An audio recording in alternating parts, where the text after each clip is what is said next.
There are 48 countries about to play in the biggest sporting event on planet Earth, bigger than the Super Bowl, bigger than the Olympics. And if you're American, there's a good chance you don't understand a single rule of it. That's fine. That's actually why this video exists. By the end of the next 10 minutes, you will understand exactly how the World Cup works, the teams, the groups, the knockout stage, the weird rules that confuse every single American the first time they watch, all of it in plain English, no jargon, no assuming you know anything. Let's start with the basics. The World Cup is a tournament for national soccer teams, not clubs, not cities, countries. Every 4 years, the best players from each nation drop their club jerseys, put on their country's colors, and play for something money can't buy, national pride. Here's the part that surprises Americans the most. Soccer, the sport the rest of the world calls football, is not a unique sport globally. It's the biggest sport on the planet, more popular than American football, basketball, and baseball combined, multiplied by entire continents. Roughly half the human population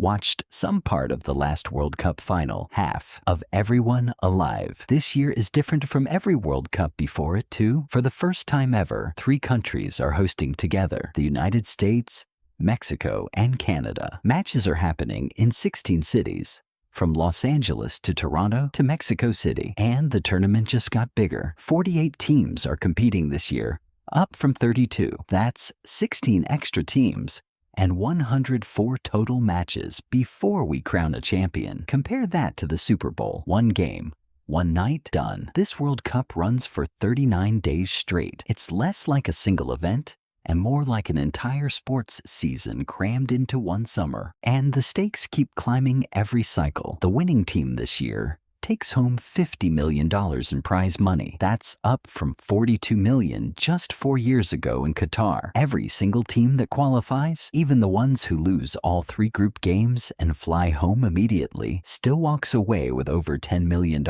just for showing up. Losing at the World Cup still pays better than most people's entire careers. So how does a champion actually get picked out of 48 teams? This is where most beginners get lost. Let's fix that right now. Step 1. The group stage. FIFA splits the 48 teams into 12 small groups of 4 teams each. Think of it like a school project where the teacher splits the class into groups. Except instead of building a volcano, you're trying to not get embarrassed on live television in front of 1 billion people. Each team plays the other 3 teams in its group.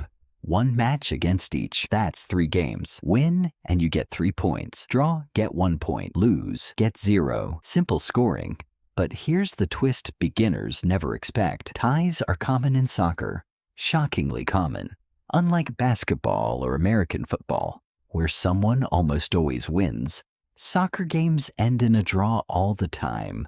Sometimes nobody scores a single goal for 90 minutes. That's not boring, by the way. That's tension. Imagine watching a heist movie where the vault almost gets cracked open 6 different times. After 3 games, the top 2 teams in each group move on. Plus, this year the 8 best third-place teams across all 12 groups also sneak through. So, out of 48 teams, 32 survive the group stage. The rest go home. That's already a brutal cut. 2/3 in, 1/3 out.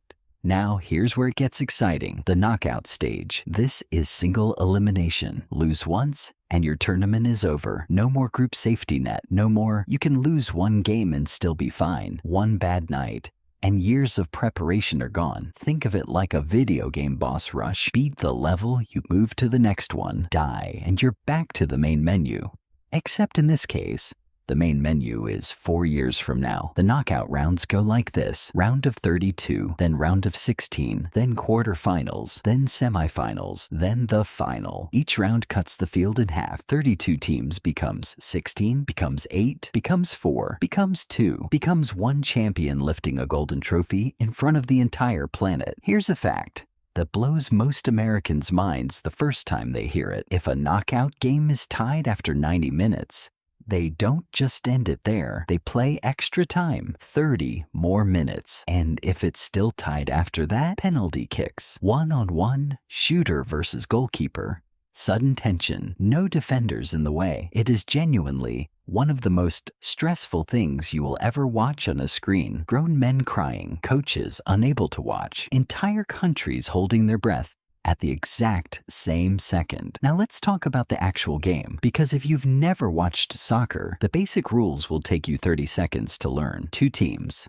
11 players each, 1 ball. The goal is simple. Kick the ball into the other team's net more times than they kick it into yours. Whoever scores more goals wins. You can use any part of your body except your hands and arms. That's the entire identity of the sport. Feet, head, chest, knees, all fair game. Hands, illegal, unless you're the goalkeeper standing inside his own box. A match lasts 90 minutes. Split into 2 45-minute halves. And here's something that genuinely shocks first-time viewers. The clock never stops. No timeouts every 2 minutes like American football. No commercial breaks mid-play. The game just flows, almost uninterrupted, for 45 minutes straight. It's closer to watching a live chess match than a stop-start American sport. That's part of why fans get so locked in. There's no break to check your phone. Quick beginner terms.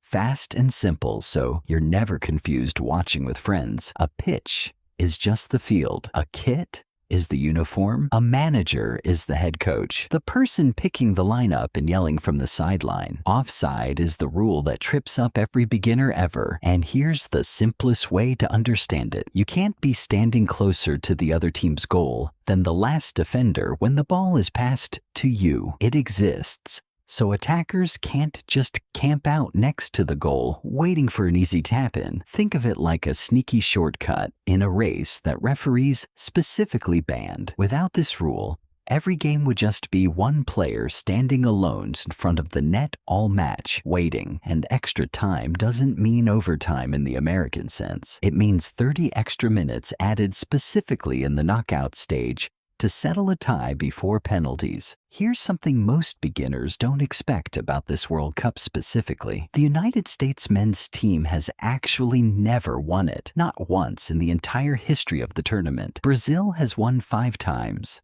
the most of any country. Argentina, the defending champion, is chasing back-to-back titles, something only 2 teams in history have ever managed. And they'll be doing it without slowing down, because Lionel Messi, arguably the greatest player alive, is still out there competing for one more run at glory. And this year, with the U.S. co-hosting, there's a real chance for American soccer culture to shift permanently. Hosting nations historically get a boost in fan interest, youth participation, and stadium investment that lasts for decades after the final whistle. The last time the U.S. hosted alone, back in 1994, it directly led to the creation of Major League Soccer 2 years later. So in a strange way, this tournament isn't just about who wins. It's about what happens to American sports culture after everyone goes home. So let's bring it all together. 48 teams enter, 12 groups of 4. Top 2 from each group advance, plus the best 8 third-place teams. That's 32 survivors moving into single elimination knockout rounds, all the way down to one final match in New Jersey, crowning a world champion in front of a global audience that will dwarf nearly every other event on Earth this year. If you remember nothing else from this video, remember this. The World Cup isn't just a soccer tournament. It's the closest thing humanity has to a unifying event. No politics, no borders that matter for 90 minutes, just countries proving who's best at kicking a ball into a net better than anyone else alive. Now you know more about the World Cup than most casual fans walking into this tournament. If this helped you finally understand the sport everyone else has been obsessing over, hit subscribe. There's a lot more where this came from.